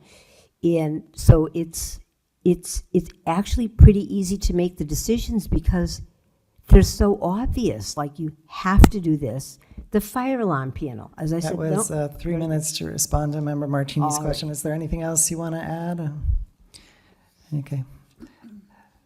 Thank you. We'll move on to Member Childs. First, I want to say that the mayor really is between a rock and a hard place right now, and probably the mayor of every comparable city is in the exact same place. I sincerely hope that as you do your accounting magic and go through the town budget, you're able to find more money. But it's a bleak time out there. And so, yeah, we just all have to do the best that we can with what we reasonably can do. Sorry for such a downer statement, but Thank you. Thank you, everybody. A great discussion. Appreciate everybody's working with good intentions for the best interests of our students and our community. I think we should move on now to our discussion of redistricting. So we'll begin with the review of the current policy that's in place. Superintendent? Sure. The vote that was taken was to adopt option 2B with redrawn lines. On our website, there are 9 streets affected by the redistricting that will be realigned to a different home school in September of 2025. It was reconfiguring our elementaries to grades K to 5, our middle school to 6 through 8, and our high school 9 through 12. Thank you. So I think tonight our choices are basically between affirming our full redistricting plan as is, both grade changes and geographic changes for the elementary schools, or to vote to keep redistricting just with regard to the students, the elementary students, and the drawing of the lines of which students go to which schools based on where they live, or to dissolve the redistricting plan altogether. Are there any other options that people are aware of that are viable that we should be considering tonight, given the timeline? Member Goodwin? Does that redistricting plan include the 4 new teachers? Or is that separate from that redistricting plan? Superintendent? If you remain with option 2B, it does include the 4 new teachers. Students would need full year science and social studies. And can you review the connection with the new civics requirements? Sure. The 8th grade currently has full year civics with the civics project mandatory in 8th grade, and that would need to remain. We could potentially look at keeping 6th and 7th grade at half-year science and social studies, although the feedback that the school committee members did receive from community and parents was to move to full years. But we had planned for full year social studies and science in the current schedule that we have drafted for the fall.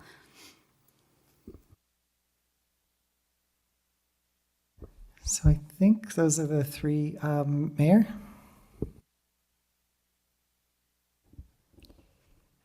I think a lot of people were working on the streets and everything. I think that at the very least, we should keep the K through 5 part. I think everybody agreed with that, and we were gonna get students together. There was a lot of thought that went into that. So I am just saying that. I would actually like more people to have a little bit of time to talk, but I would make a motion that we accept that we did that part of the redistricting because it made sense and a lot of thought went into it. One of the reasons why this was done is I wasn't here when it was done, but I did watch school committee meetings when I was on council, was for inclusion, and I think that that's something that we all share. Also, I think there's a group of there's a group of parents and educators in 5th grade that knew that that was coming. So I would, so there'd be something that people knew from today. That's where I'd be, but I'm going to let other people talk and not shut that off by making a motion. Yeah, where I am in the process right now is I want to just make absolutely certain that there aren't any other viable options that other school committee members know of that we are deliberating about tonight. Am I missing anything? Member Goodwin? I'd like to see a third option, which is, and I'm not sure how to say this, or an amendment, that there's a third option, that the fifth grade remains in the elementary school, and we table the move for the eighth grade maybe to a following year. So, okay, so that would actually be fourth. So just to review, the first would be to affirm the redistricting plan as is. The second would be to keep only the elements of the redistricting plan having to do with the geographic assignment of elementary schools. The third would be to dissolve the redistricting plan altogether. And you're adding a fourth option, which would be to keep the change for the fifth grade, but to delay the change for the eighth grade. Superintendent, can you speak to that proposal? I just want to clarify, so the fall of 2025 GMS would only house 6th and 7th grade? I'm asking you, is that your proposal? Yes. We have not worked on that configuration, so I don't think I could speak to that option right now and what the impact on the district would be. I think part of why I may advocate that we limit our choices to these three is because whenever we start to get creative again, it creates a whole other budgeting scenario, a whole other logistics scenario, unanticipated consequences, so on. That's why we had a 2.5-year process before we made our choice. But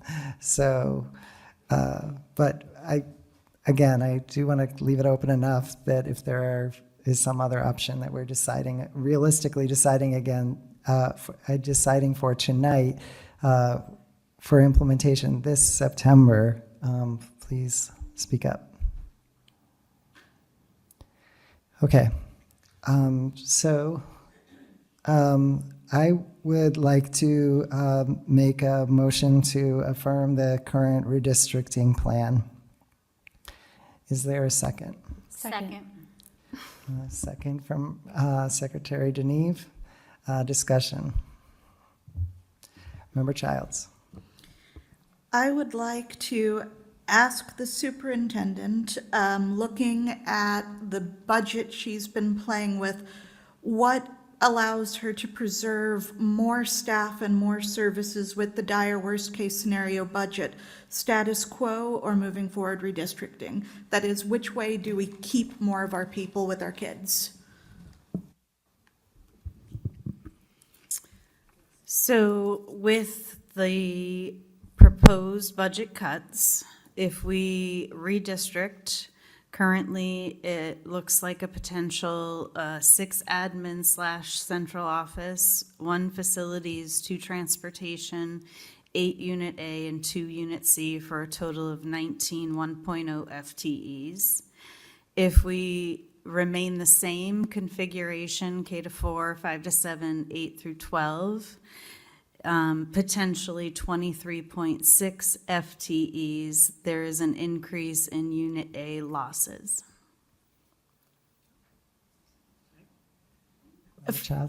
For the people watching at home that don't know what Unit A and Unit C are, could you just quickly? Our teachers union, thank you, sorry.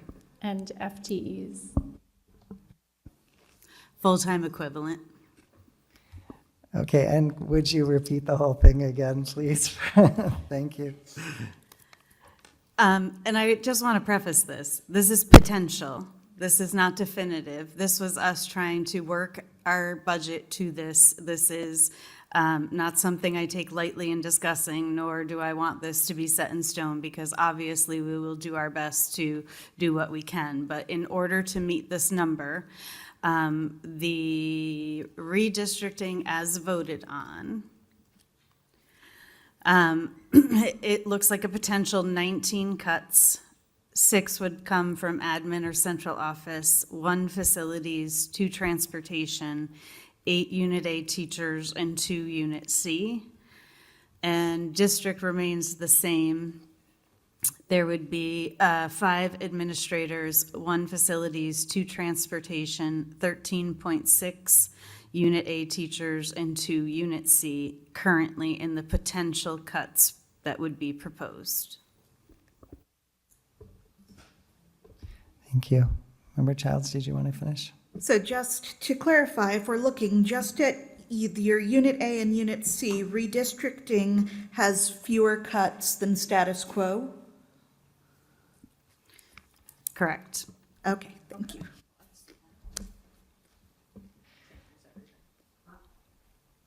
Mayor? Now, Mayor- I just am curious. Why would that be? Well, no, I'm just curious. I was curious. Sure. You would have less electives offered at the high school because there would be less students, and there would not be additional needs for some coverage for meeting collective bargaining agreements. So in the proposed plans, it is a configuration of sped needs versus what building versus how many are housed currently in certain grade bands.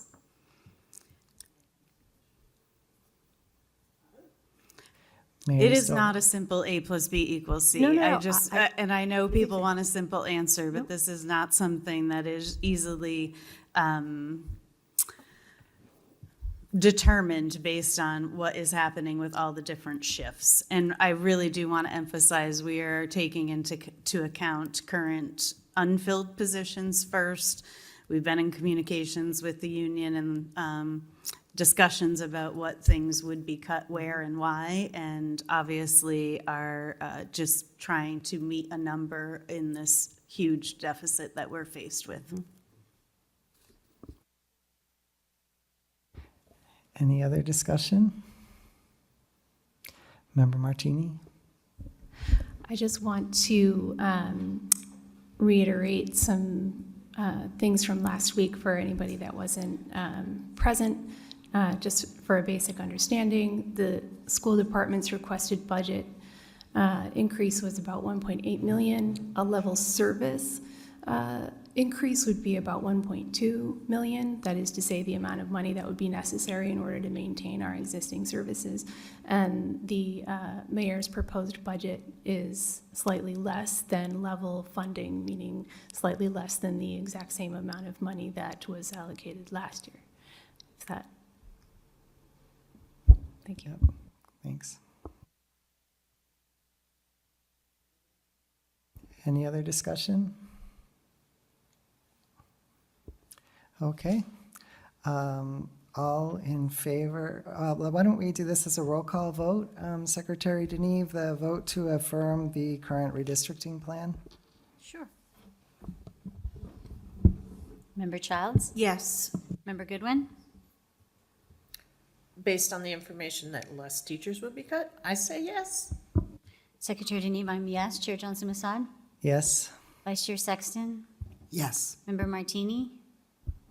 Yes. Mayor DeSorger? Abstain. Motion passes with 1 abstention. Thank you, everybody. We are at our 2-hour mark just about, so you are entitled to a break for 5 minutes, and we'll return at 9:05.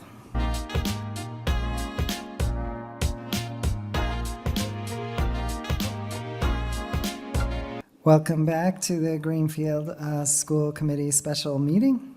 We are now on to item 5, discussion to determine cuts necessary that would meet mayor's budget in light of mayor's proposal, and discussion to determine school committee priorities based on a less than level funded budget proposal. I think that we now have a vote on our redistricting, which kind of establishes some parameters for the budgeting process. And I'd like to hear from the chair of the Budget and Finance Subcommittee, but my thought is that we would essentially assign these items to the Budget and Finance Subcommittee to start working through. Well, Budget and Finance will be happy to meet and make some recommendations to the full committee before we come back to the table.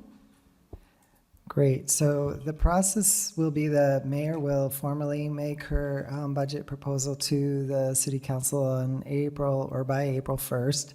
Then the city council will figure out what our actual number is. My memory, if I'm correct, is that they can't go lower than the mayor's number, but they can go higher if they kind of clawed back from other departments. So I think that it's fair to assume that the number the mayor's put forward is not far off from what it will be. There may be some efforts to try to get more for us, but so I guess it's just the subcommittee will have to kind of factor in your basic predictions, I guess, about what's likely to come out of that process, but obviously likely significant cuts. Anything else on this item other than just to say thank you, Budget and Finance Subcommittee, for taking this up? Okay. Let's see. So discussion and vote to approve entering into the bid process for a business manager. And Mr. Paquette, our contracted business manager, has agreed to leave the room for this discussion. Where we left this at the last meeting was we need to give the superintendent some direction relatively soon in the event that the search for a staff business manager is not successful, so that we can make sure we have a contract in place with someone for July 1. We've had some learnings and some developments since then, so I guess, Superintendent, I'd leave it to you to share any new contacts that might be helpful for people. Sure. I think one of the questions that came up at last month's meeting was if we could enter into the bid process and add a 30-day clause, which I have confirmed we could, so that if at any time we are in a contracted service agreement with a service provider, there would be a 30-day clause for notice to quit if we do in fact find a business manager in that time, so that we wouldn't, I think there was some question over whether we had to commit for the full 2 years or 3 years of a service contract, but there is the potential to put a 30-day notice to part ways, and we could keep either the search ongoing or re-enter into a second round, as some folks had wished last time. So you can do the two simultaneously, I think was the question that came up. And is my memory serving me right that we actually tabled a motion from the last meeting to this one? Susan Farber, do you have that motion available? Okay. All right. Oh, great. Thank you, Secretary Deneve. That is why you have concurrent notes. The secretary thing is working. Oh, please put your mic on. Thank you. All right, we did a motion to go out to bid for the business manager. You made the motion and seconded it. And then we tabled it, and Childs made the tabled motion, and you seconded it. Good one. And that was it, passed. So it's tabled, so we have to take it up from the table. All right. Yes, I would. Oh. Sorry, that was roundabout, but yes. Yeah. So the actual motion is in the minutes, the draft minutes I submitted. And Glenn, great. you have those in your email account, which I cannot access. Oh, I have those too. Got it. Oh, yes, you do. The superintendent is pulling it up. Thank you, Superintendent.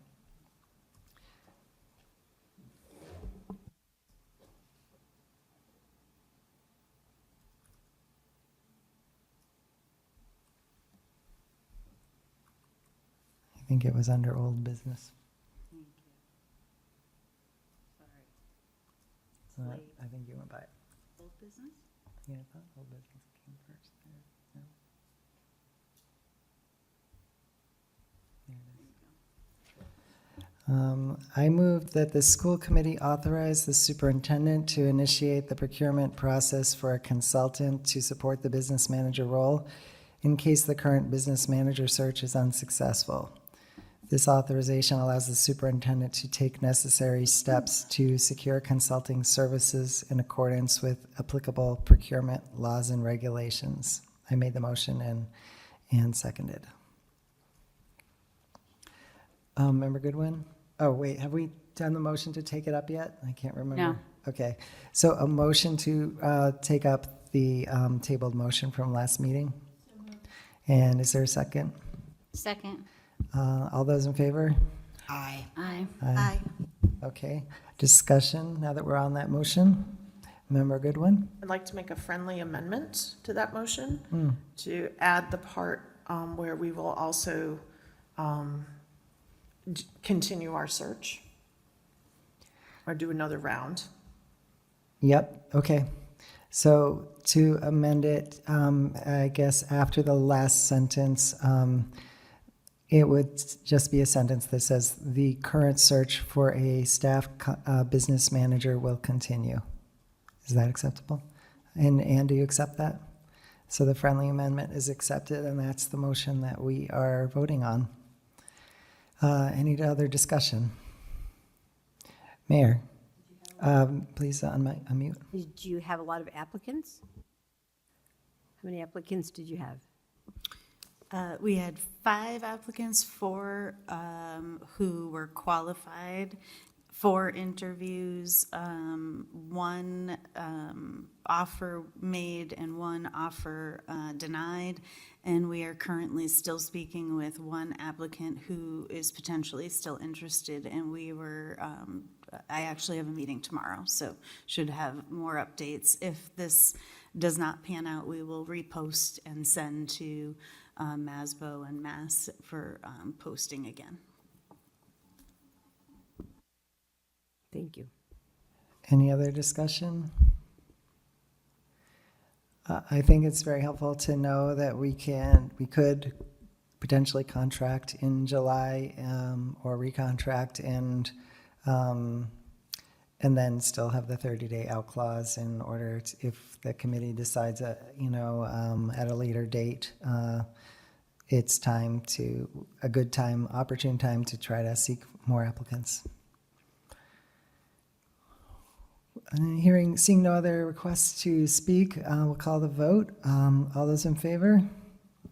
Aye. Aye. Any opposed? Any abstentions? Motion carries unanimously. Thank you, everybody.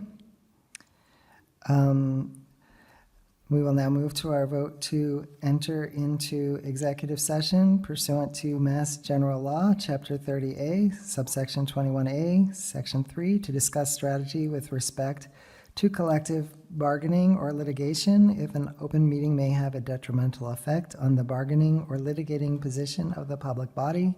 And 7, to comply with or act under the authority of any general or special law or federal grant in aid requirements. The committee will not return to open session.